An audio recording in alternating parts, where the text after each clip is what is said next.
She was younger, still figuring herself out. But I saw her. I believed in her. When we got together, I didn't expect anything in return. I just gave time, attention, money, whatever she needed. She came from a tougher background. Her dad lost his job in her second year of college, and she was about to drop out. Before she could even ask, I sent her the full semester payment. No strings. Just a message that said, "You're not quitting. I've got you."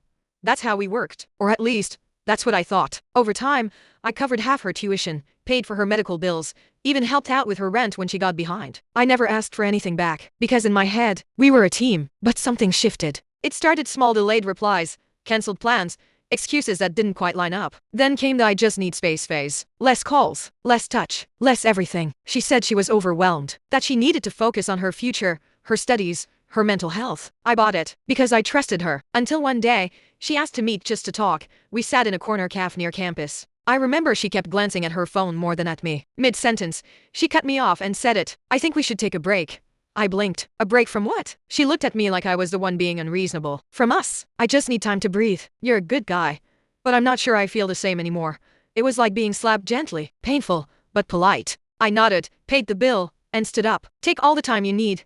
She kissed me on the forehead like I was a charity case, then walked away. I didn't hear from her for 3 weeks. Not a single text. But one afternoon at work, a coworker pulled me aside. "Hey, are you still dating Louisa?" I told her no, that we'd broken up recently. She hesitated, then said, "Okay. 'Cause I saw her last night. She was at the bar, with a guy. Looked kind of couple. Why?" I felt my chest tighten. "What guy?" She paused. "Pretty sure it was that tall friend of yours. Gustavo?" "Gustavo. My best friend since we were kids. The guy who helped me move apartments. Who spent Christmas at my family's house. Who once cried drunk on my couch about his ex and I sat up all night with him. Gustavo, who always said Louisa was like a little sister."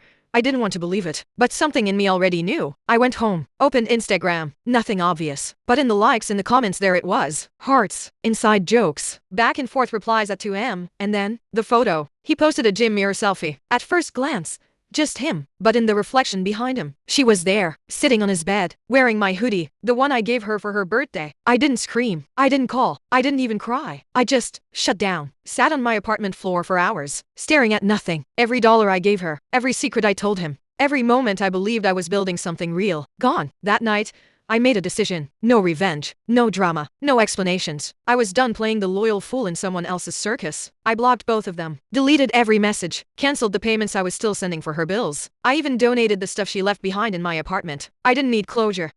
They gave me all the answers I needed. But the story didn't end there. Because 1 month later, she reached out. Now she was the one who needed answers. And I wasn't the same man anymore.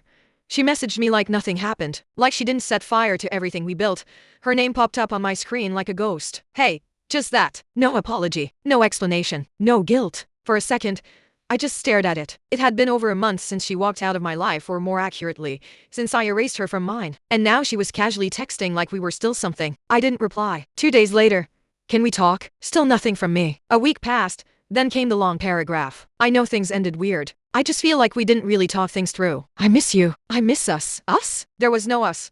Not after you replaced me with the one person I trusted most. Still, I'd be lying if I said it didn't mess with my head. Because when you give so much to someone, it takes time to detox even from poison. So I did something I hadn't done yet. I opened our old chat. Scrolled all the way back to the start. All the "I love US," the voice notes, the plans we made about traveling, about living together. And then I found something I'd forgotten. A message from her, sent about 6 months before the breakup. She said, "I don't know what I'd do without you. I've never felt safe like this before." It gutted me. Because clearly, she didn't know what to do without me. She found someone else's arms. Someone who knew me better than anyone and still didn't flinch before stabbing me in the back. That night, I wrote a message back. I didn't send it. It just said, "You didn't lose me. You traded me." That's different. Over the next few weeks, she kept trying. Voice messages, pictures of things that used to mean something to us. One night, I saw her name on my phone again. She was calling. Late. I declined. She called again. I picked up. Her voice cracked instantly. "I just want to talk. Please." I made a mistake.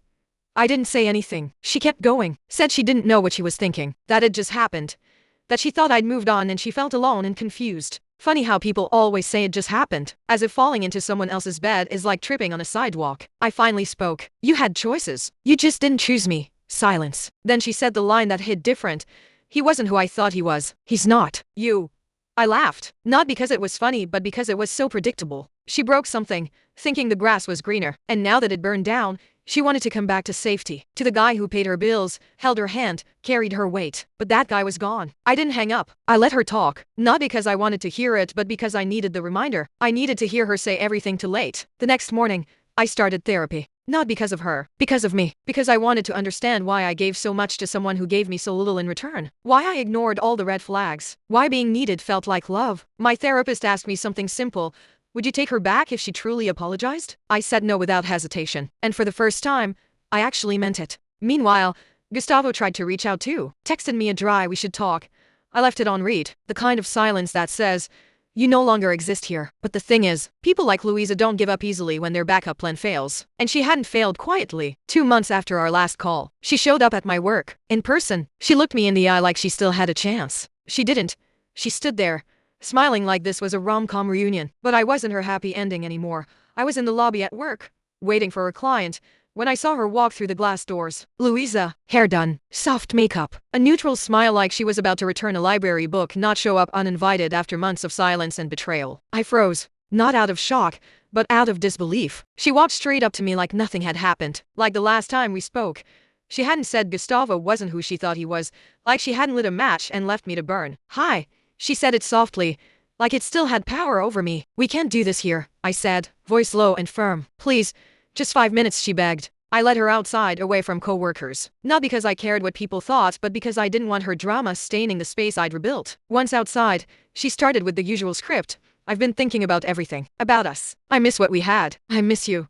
I looked at her, really looked. She still had that same softness, the same eyes. But to me, she looked like a stranger wearing her own face. I didn't say anything. I let her fill the silence. Gustavo was a mistake. He's not who I thought. He lied to me. Used me. I thought I was choosing better, but I wasn't. I wanted to laugh, but I didn't, because this wasn't about him. This was about her, about the choices she made, the pain she caused, the lies she told. She reached into her bag and pulled out something I hadn't seen in months. The hoodie, my hoodie. I thought maybe we could talk, like really talk. I know I hurt you, but we had something real, didn't we? I stared at the fabric in her hands like it was a joke. She kept going. I've been in therapy too. I'm trying to fix things. I didn't realize how much I lost until it was gone. I finally spoke. You didn't lose me, Louisa. You left me. You replaced me. You lied and cheated while I was still paying your bills and defending you to people who saw the truth before I did. Her face dropped. I never meant to. I cut her off. Stop saying that. You meant to. You just didn't think I'd walk away. She looked like she wanted to cry, but I was done being manipulated by tears that only came when consequences did. She whispered, do you still love me? And that's when I realized something. I didn't hate her. I didn't want revenge. I just felt nothing. I shook my head. The version of me who loved you doesn't live here anymore. And then I walked away. I didn't look back. Not out of pride, but because there was nothing left to see. That night, I went home, took out an old photo of us, and ripped it in half. Not for drama, not for closure, just for me. Weeks passed. She stopped reaching out. Gustavo never tried again either. And slowly, my life started feeling mine again. But here's the funny part. Just when I thought I was finally free, her mother called me. Her mom had no idea what Louisa did. But when she found out, things took a strange turn. When her mom called, I almost didn't pick up. I wish I hadn't. It was a Sunday morning. The kind of slow, peaceful day where you actually feel like you're moving on. My phone buzzed. A number I didn't recognize. I answered, out of habit. Rafael? It's Maria, Louisa's mom. I stood still. Hi. I hadn't spoken to her in almost a year. We were once close. She used to call me the son she never had.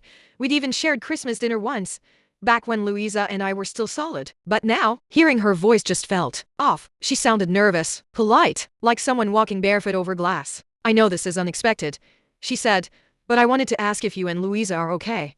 I blinked. Why would you ask that? She hesitated. Then came the kicker. She told us you broke up because you got distant, that you were overwhelmed and pulled away. She said she tried, but you shut her out. I closed my eyes. Of course, she rewrote the story to look like the victim. She always knew how to play people, especially her parents. I didn't correct her mom. Not yet. I just said, I think you should ask Louisa what really happened. Silence. Then Maria whispered, she's been different, moody, distant. I thought maybe something serious happened, something she wasn't telling us. And that's when it hit me. Louisa hadn't just tried to come back into my life, she was trying to rebuild her image using pieces of the old version of me. She wanted the benefits of being the heartbroken one. The sympathy, the support, the clean slate, even if it meant lying to her own mother. Later that week, Maria sent me a message. Just one sentence. Thank you for not lying even when she did. I never replied. Some truths don't need applause. They just need distance. Meanwhile, I was rebuilding myself in silence. Therapy was working. Work was steady. I'd even started running again, something I hadn't done in years. But the biggest shift wasn't external. It was internal. For the first time in my adult life, I wasn't wrapped around someone else's chaos. No one was draining me. No one was gaslighting me into thinking I was too serious, too sensitive, or too much. I had space and peace until one day I ran into Gustavo. It was random, at a bookstore of all places. He was standing in the self-help aisle. I almost laughed. He saw me, froze, then gave me that pathetic half smile people give when they don't know if you'll punch them or ignore them. I said nothing, just walked past him like he was a stranger asking for directions. But as I passed, I saw his hands shaking. Good. Not because I wanted him scared, but because I wanted him to feel something. For once. The next morning, he messaged me. I don't expect forgiveness. Just wanted to say I'm sorry. You didn't deserve any of it. I didn't block him. I just deleted it. Because the old me might have answered. But the new me? He doesn't owe closure to people who never gave him the truth. And then just when I thought the story was fading into the past, Louisa posted something. A long public reflection on Instagram. And my name was in it. She told the world her version. But I wasn't staying quiet anymore. It showed up on my feed because someone tagged me. Louisa's post. A soft filtered selfie, captioned with some emotional word salad about growth, heartbreak, and healing. It started vague, but halfway through, she mentioned me. Not directly, but clearly. Some people walked away from me when I needed them most. They couldn't handle my darkness, but I forgive them. I'm learning to love even those who hurt me. I actually laughed out loud. She flipped the entire narrative, made herself the victim, made me the one who ran. People flooded the comments with heart emojis and "you're so strong" messages. And for a second, I felt sick. Not because she was lying, but because people were buying it. I could have ignored it. I almost did. But something in me snapped. Not out of revenge, out of principle. So I posted one thing on my story. Just a screenshot of our last WhatsApp messages, the one where she admitted everything. No caption, no tags, no drama. Just truth. Within hours, I got DMs from friends, mutuals, even her cousin. Some of them apologized. Some were just shocked. But what mattered most? She didn't post anything after that. Not a word. She vanished from social media for a month. That wasn't my goal. I wasn't trying to ruin her. I just wasn't letting her rewrite my ending with her pen. I told my story quietly, and then I let it go. For good. Months passed. I moved to a new place. Got promoted. Started seeing someone slowly, without pressure. She's different. Doesn't drain me. Doesn't make me guess how she feels. And one night, as we were cooking dinner together, she asked, "Have you ever been in love before?" I thought about Louisa, and said, I thought I was, but now I know better. I never spoke to Louisa again. Not because I hate her, but because I healed in a direction where she simply doesn't exist anymore. Same with Gustavo. They're both names in a chapter I no longer reread. I learned a lot from that story, but I didn't bring it with me.